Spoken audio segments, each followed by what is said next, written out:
Greetings, ladies and gentlemen. Welcome to the Classical Academy Podcast, your friendly guide to the world of classical Christian education. I'm your host, Dr. Mark Phillips. Imagine a foolish king, stubborn king, a brave young lady, maybe righteous, maybe foolish, maybe both, maybe a lot of people supporting her, maybe the king ignoring all that support. The play is Antigone, and our guest today to talk about it is Jennene Margrave. She teaches rhetoric and ancient Greek literature for the 8th graders here. And that in and of itself is a pretty tough and worthy task, something I would run away from with my tail tucked between my legs. Her husband, Eric, also teaches here, another scientist like myself. And an interesting thing about Jennene is that she was an actress in her high school drama department. And I understand, Jennene, that you turned a tragedy into a comedy. Welcome, and let's open with hearing this story. Glad to have you here tonight. Thank you. It's great to be here. Yes, I did dabble a little bit in acting in high school, and I got to play a couple roles, and one of them included a tragic play. And I was a mother character, and at the very last scene, I'm supposed to run out onto the stage to find this dead family member on the stage. And I had purchased new black shoes for the play to make sure that I was wearing the right shoes, and they were a little bit too large. Oh my! About a half size too large, and so I run out, and it's my best friend who is the body, and I trip, and I fall on my best friend, and the audience in this tense crisis moment begin laughing, and my friend whispers to me, "Why are they laughing?" And I said, I don't know. Oh, no. And so I really brought the house down. Well, so your personal tragedy became a house down comedy. That's right. And wow. So did y'all recover okay? Yeah. I mean, I haven't really acted much since, so. Stopped by the big shoes. So we've got this play by Sophocles. And so first of all, why do we study this play? I mean, kind of a big picture. We're going to get into details in a little while, but what's one of the big picture ideas for studying this play? And I know that's hard to answer before we actually talk about the play, but just big general idea. Why do we study this play? Well, first of all, it's one of the great works by one of the greatest playwrights of ancient Greece. He's probably the most well-known of those playwrights and probably won the most competitions. So it would be a shame to miss reading his work. But also I think that it's this amazing story. It's a tragedy. And so we come to this play knowing that it's going to end badly and that we're going to be full of sorrow at the end. But there is a lot to be learned from that. Sure. Obviously, living lives as humans, we face tragedy and sorrow all the time. So giving ourselves this opportunity to watch it and be somewhat distanced from it provides us with a lot of learning opportunities. So that answer kind of anticipated my next question, and that is, why would we study a tragedy like this with suicides in it, of all things, in a Christian setting? And I think you pretty much addressed it, this idea that death is a reality. The Greeks were good about not ignoring that, weren't they? Right. Yeah, they really sought wisdom. They sought to be virtuous people, and they wanted their citizens to really be good citizens. So they were seeking wisdom, and they did this through a variety of ways, but one of them was through art, through the plays. And so by watching tragedies, and they would do this every year as a sort of a religious and civic festival, they would do this every year and watch tragedies over the course of a few days judge the winner, but also probably it sparked a lot of great conversations about what's the best way to rule, or what's the best way to be a good citizen, or what are the values that we should have as people, as humans. Right. So the Academy for Best Screenplay often went to Sophocles, which Correct. is why we study him. Who was he? Yeah. Well, Sophocles is kind of like the second of the big three Greek tragedy playwrights. As you mentioned, he won a lot. He won the most awards at the City Dionysia. Wow. And he wrote close to 100 tragedies, or different kinds of plays, but most of them were tragedies. So not just one of the greatest Greeks, but one of the greatest of all time. Yes, Yeah. definitely. He's inspired so many other works and so many other artists. So he beat out Aeschylus, who preceded him, and nobody thought that anybody would ever beat Aeschylus, but he beat him. Right. And he won something like 24 awards, which was usually a goat or, something like that. But that was probably the most prestigious award for a poet or writer. And he won. It's like winning the Oscar 24 times. Wow. So what's the context here? What do we need to understand? What context do we need to understand about the play Antigone? Well, there's a couple of different things it's helpful to understand. First of all, it's an ancient play, so we see some things in it that look similar to our own drama, but there's some things that are very different. So it's helpful to remember that it grew out of probably religious ritual and worship. So there's definitely going to be some religious ideas and some connection to the supernatural. It's also helpful to remember that it was put on by the state in a way. It was sort of an Athenian tradition. It was part of maybe their idea of democracy, even. Sure. That they wanted their population to all be coming together in this festival, celebrating Athens, celebrating the arts, and thinking through some of these important issues. It's also helpful to remember that it's going to play differently than our modern drama. Sure. So. And part of this Athenian context was they, of course, were on this move toward democracy, kind of against the centralized dictatorial tyrant. So the king here, Creon,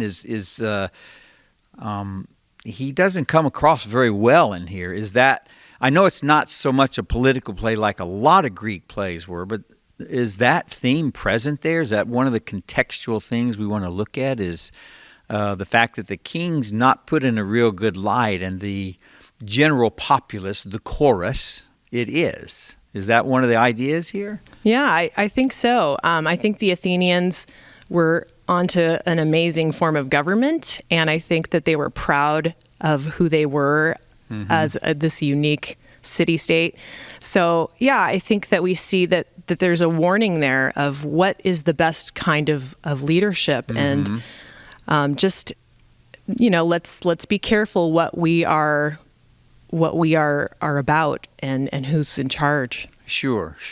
And something I noticed, this is a bit tangential, and then I kind of want to get an overview in a minute, but I kind of noticed in this play that the foolishness of the king, this decision, there's always this anticipation of a resultant tragedy coming from that. Am I reading something into it that's not there, or is that as present as it appeared to me? Oh, no, definitely. That's one thing about Sophocles that he's been studied. Scholars have noticed this, that he's definitely putting these characters who sort of have these flaws. And in a way, they kind of represent a way of living, a way of thinking, a way of valuing certain things. So Creon values his own opinion. He won't listen to other people. So this sort of extreme way of thinking and this unwillingness to yield and listen to reason. He operates a lot on emotion. And so it's interesting to see what the Greeks valued, what virtues they upheld. And so I think he tries to show us, like, if you continue in these foolish thought patterns, it will lead to tragedy. Yes. I mean, he had so many chances. He had his counselor, who's kind of the leader of the chorus, the prophet, his own son, Antigone herself. They're all making these very reasonable appeals, and he's just stubborn. I just want to slap the guy around and say, don't you see what's coming? And that's, I guess, how you're supposed to feel. So we've mentioned a couple of characters. So what is an overview of Antigone, some of the main characters, and kind of, what does it look like? Yeah. Okay. So at the beginning of the play, this is following the house of Oedipus in the city of Thebes. So Oedipus is a famous play as well, also by Sophocles. Right. The storyline, though, is from mythology. So, and a lot of it we get that from Homer. So Oedipus's children, because he has died, he has left the throne to his two sons, and of course they agree to share the crown. Yes. And alternate years, and that doesn't go well. Supposedly they agreed. Yeah, right. Right. So yeah, you have to share, boys. So they don't do well with that, and the older son is so outraged that the younger son won't give the throne back, that he goes and he gathers an army and brings it against his own city. And in doing so, his own brother. Right. So in doing so, they kill each other. And what's left over is now we just have two more children of Oedipus, two daughters. And they're the only ones left of this line of Oedipus. And they are so saddened. But their uncle is now kind of in a crisis mode. He's newly put on the throne and has to put together his city. Creon, yes. Creon. Right. And so he decides, I don't want to see any more traitorous activity, so I'm going to, in a way, doubly punish the brother that was the traitor, Polynices. Yes. I'm not going to bury him. Wow. So, and that's a big deal for the Greeks, because at the time, if you didn't properly bury a body, then the soul could not rest. And so this is deeply felt by the sisters, particularly by Antigone. Right. So she decides she's going to break his law against burying the body, and she's going to go bury it, even though she knows the punishment is death. And that is the big uh-oh moment. Right. So Antigone, is she the hero? Is she a little bit like Creon herself? I mean, what's the deal with this gal who maybe she won't listen to anybody? What's going on with her? Right. Yeah. Antigone is frequently looked at as the hero of this play, and people love to get behind her because she's a young lady and she's taking on this powerful tyrant. She is that, and I think we can feel for her, but she also has this extreme nature as well. Just like Creon and his decree being so extreme, her decision to break it was a good one, and I think the play and most people support that. Yes, she made a right choice. She chose a righteous civil disobedience. Yet she's so bent on going to be with her brother and dying for the cause, and she just doesn't seem to have a lot of temperance. So she's almost headstrong in a way that Creon is as well. She won't listen to her sister. She won't listen to the chorus either. So she's a hard character as well to fully get behind. It's an interesting play for that reason. Sure. But by the way, listeners, hopefully this is intriguing you about this wonderful play. Right here at Trinity, the Rhetoric School Drama Department is going to put this play on right here, January 13th and 14th. This is a must-not-miss event, right? So you want to come and see Antigone done by our very, very fine drama department here. Good. So let's get into, first of all, we keep mentioning the chorus, and I realize we haven't really allowed the listeners, what's the chorus? So let's talk about who they are. Right. So again, part of the context is that this is an ancient play, and it grew out of a musical tradition of competition. So the chorus is this group of men, maybe 12 to 15 men, who represent the Athenian elders, the men of the city. Counsel to the king, so to speak. Exactly, Right. and they would have spoken, well, in many cases sang, much of what the audience would also agree with. So they're often a voice of reason, of temperance, and their role, they kind of involve themselves in the scenes, but they also sort of form the, in between the scenes, sort of a musical number in a way. Yeah, so if you think about the fabulous. musicals of today, we are very similar in that sense to these plays. Yeah, that's fantastic. Yeah, the song following the theme that's been introduced. And Exactly. yeah, fantastic. And they have a leader who's like considered the main counselor to the king, other than the prophet himself. Right. Yeah. Well, that's great. So when you get into studying this with the students,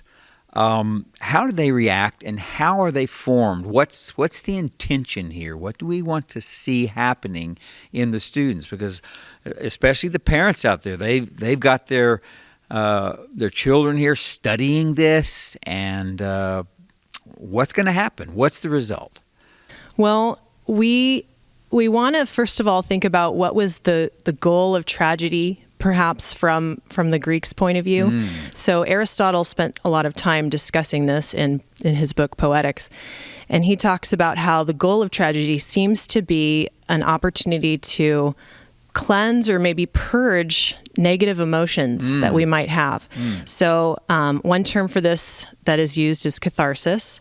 He is not super clear on what this means, but it might be this purging of pity and fear. So it could be that the characters on stage are supposed to have a moment where they feel great pity or great fear, or perhaps the audience is supposed to feel pity and fear for these characters. As we watch a character like Creon or even Antigone make these choices, we fear for them because we know, as you mentioned, it's impending. Yes, the doom is coming.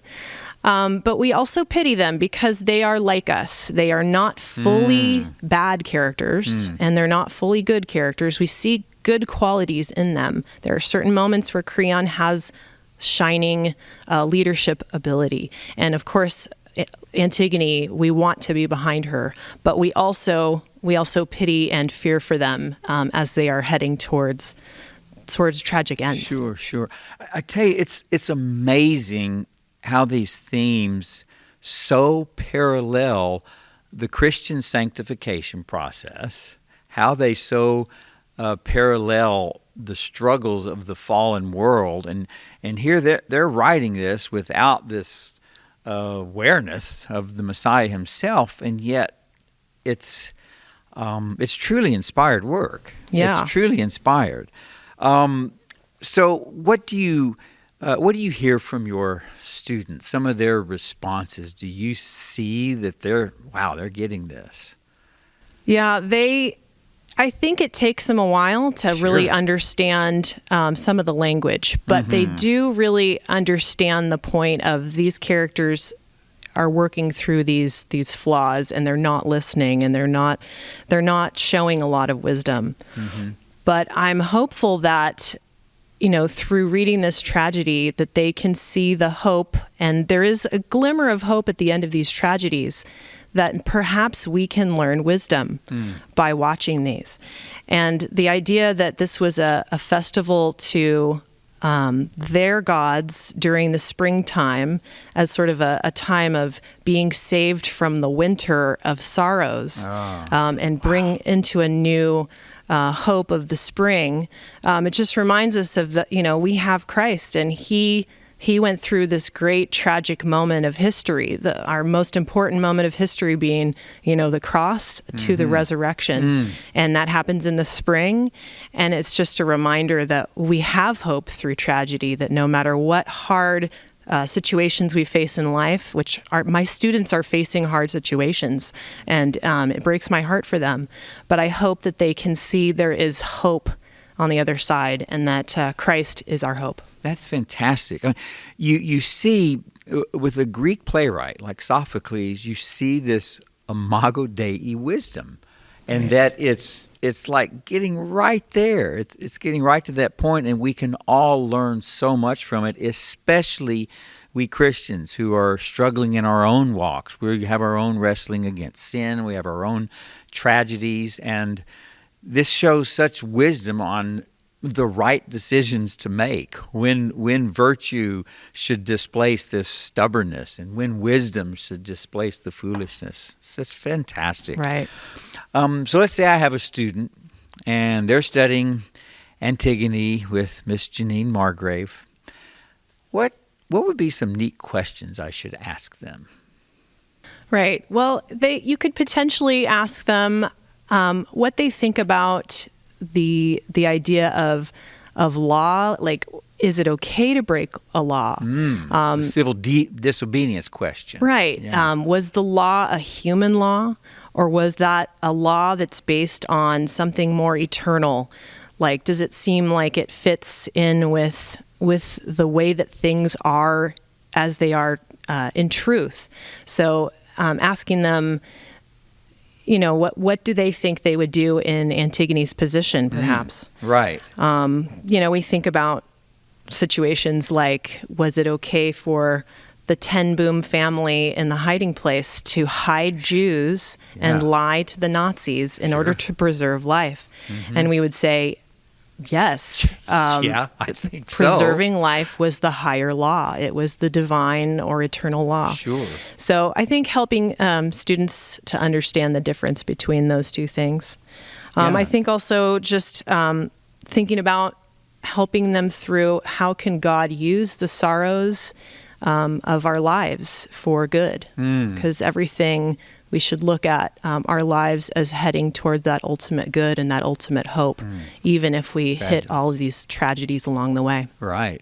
Because even Peter said it's better to obey God rather than obey man, when obviously the parenthetical statement he's making there is when the two contradict. Mm-hmm. And certainly the students have endured tragedy, and as we know, the older we get, the more we realize tragedy is a part of existence. Right. And boy, this play is a wonderful way of introducing the idea of how to deal with it well. Mm-hmm. A fantastic work of Sophocles, everyone. And please, January 13th and 14th, come out and see the play. And if you run in to Miss Jennene Margrave, give her your gratitude and appreciation for taking these amazing concepts with this very difficult Greek language, this ancient work in a culture very different from our own, and making it relative